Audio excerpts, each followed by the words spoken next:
The Aztec are a group that we hear a great deal about, but people really don't understand at a very deep level. And being a more introductory level video, I'm not going to get into a great deal of depth, but there is a huge amount of information out there. First thing you need to know is there's really no such thing as the Aztec. This is a 19th century term that simplified the collection of tribal groups. And in fact, we see a number of different tribal groups tied into the so-called Aztec. At the center, the group is actually the Mexica.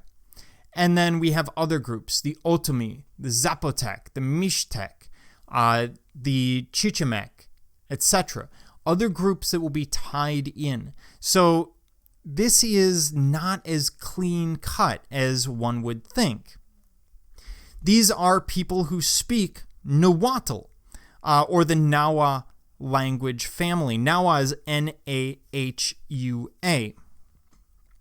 And the Aztec are simply the last of the northern invader groups following the fall of Tula around 1200. There's a regular progression that we see in Mesoamerica, especially in Mexico, where we have northern sort of savage groups come in, displace whatever group is in power at the time, take over, they become civilized, and then another group will come down and invade. We see similar patterns in other parts of the world. We see similar patterns in Africa, in Europe, and in China as well as elsewhere. So it's not that uncommon. The Aztec will quickly become powerful and very civilized. And they have a legend of the founding of Tenochtitlan, which is that they were wandering the desert and they were looking for a symbol, an eagle sitting on a cactus holding a snake, which we see here. And this would reflect where they should found their city. It happened to occur at Tenochtitlan. They're also known for taking tribute. So when they would win at war, and the Aztec were very well known for militarism and military prowess, instead of simply conquering the territory, they would demand tribute. And this tribute was gained from conquered people in the form of goods and sacrifices.